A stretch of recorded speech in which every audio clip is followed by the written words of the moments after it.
Kejaksaan Negeri Tual tahan Isnaini Kobarubun dalam kasus dana desa.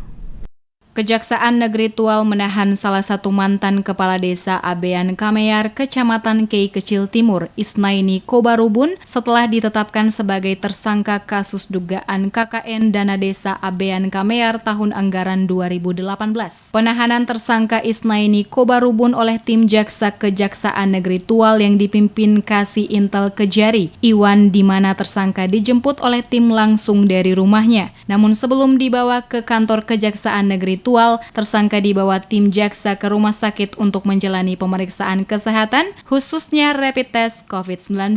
Pantauan tim DMS Media Group, usai diperiksa kesehatan, mantan Kades Abean Kameyar ini menjalani pemeriksaan di kantor Kejaksaan Negeri Tual, didampingi kuasa hukum Poli Rahayaan. Pemeriksaan Kobarubun di Kejaksaan Negeri Tual berlangsung cukup lama. Setelah menjalani pemeriksaan, tersangka dikawal oleh petugas untuk selanjutnya digiring masuk ke mobil tahanan Kejaksaan untuk dilakukan penahanan pada Lembaga Pemasyarakatan Tual. Sementara itu, di luar, para keluarga tersangka melakukan aksi protes atas penahanan tersangka oleh tim penyidik Kejaksaan Negeri Tual. Mereka menilai penahanan tersebut bukan berdasarkan atas hukum dan keadilan. Seperti diketahui, tersangka Isnaini Kobarubun dinyatakan sebagai tersangka oleh tim penyidik Kejaksaan Negeri Tual. Setelah tim jaksa mengumpulkan sejumlah dokumen berupa sejumlah surat dan 1 unit mobil I-300 milik Bumo Desa Abean Kameyar. Menurut Kasipitsus Krusman Sahetapi, kasus ini merupakan tindak lanjut dari laporan Inspektorat Maluku Tenggara yang ditandatangani oleh F. Talauhu, sehingga pihak Kejaksaan Negeri Tual mengeluarkan surat penyelidikan pada tanggal 17 Januari 2020.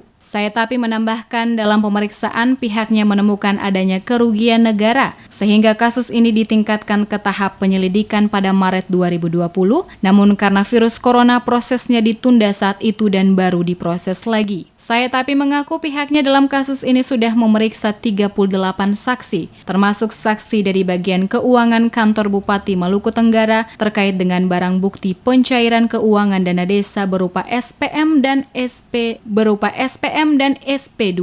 Sahetapi mengakui kerugian keuangan negara yang ditemukan dalam kasus ini sesuai LHP Inspektorat Maluku Tenggara mendekati 200 juta rupiah. Bahkan indikasi kerugian bisa lebih dari angka tersebut.